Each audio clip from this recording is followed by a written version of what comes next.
नमस्कार, राजनीति के रण में आपका स्वागत है और मैं हूं आपके साथ संजय यादव। राजनीति के रण में फिलहाल पिछले 2 एपिसोड में चर्चा सचिन पायलट के पिता और दिवंगत राजनेता राजेश पायलट की हो रही थी। हालांकि आप ये भी जानते हैं कि अभी कुछ ही महीने पहले जब राजस्थान में राजनीतिक उठापटक चल रही थी तो सचिन पायलट पर भी पार्टी से बगावत करने के आरोप लगे थे। तो सचिन पायलट का जिक्र फिर कभी करेंगे, लेकिन आज एक बार फिर से जिक्र राजेश पायलट का ही होगा और राजेश पायलट पर भी बगावती होने के आरोप लगे थे। कैसे, आज ये पूरी कहानी हम आपको बताएंगे।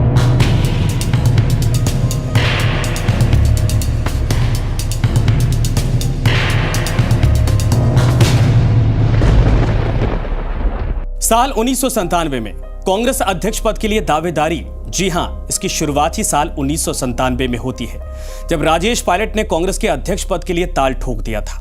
हालांकि यही अपने आप में अनूठी बात थी कि कांग्रेस के अध्यक्ष पद के लिए उस वक्त चुनाव हो रहा था, जो अमूमन कांग्रेस पार्टी में कैसे होता है ये आप सभी जानते हैं।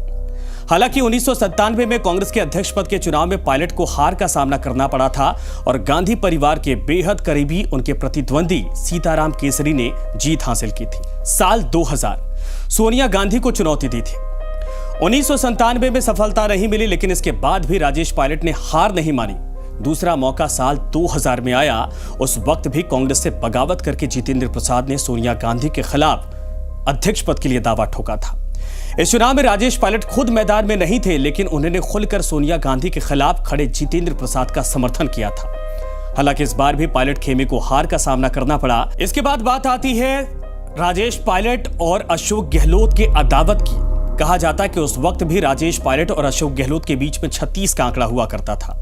राजस्थान की सियासत को करीब से समझने वाले अगर ये जानते हैं, समझने की कोशिश करेंगे तो पाएंगे कि उस दौर में भी राजेश पायलट अशोक गहलोत को पसंद नहीं किया करते थे। साल 1993 में तत्कालीन संचार राज्य मंत्री राजेश पायलट जोधपुर के एक डाकघर भवन के उद्घाटन के लिए पहुंचे थे। इस कार्यक्रम में जोधपुर से ही सांसद और उन्हीं के पार्टी के नेता अशोक गहलोत को निमंत्रण तक नहीं दिया गया था। इससे नाराज गहलोत समर्थकों ने हंगामा कर दिया और पायलट से जब सवाल पूछा गया कि हमारे सांसद कहां हैं, इस पर राजेश पायलट ने चुटकी लेते हुए कहा था कि यहीं कहीं टहल रहे होंगे बेचारे गहलोत।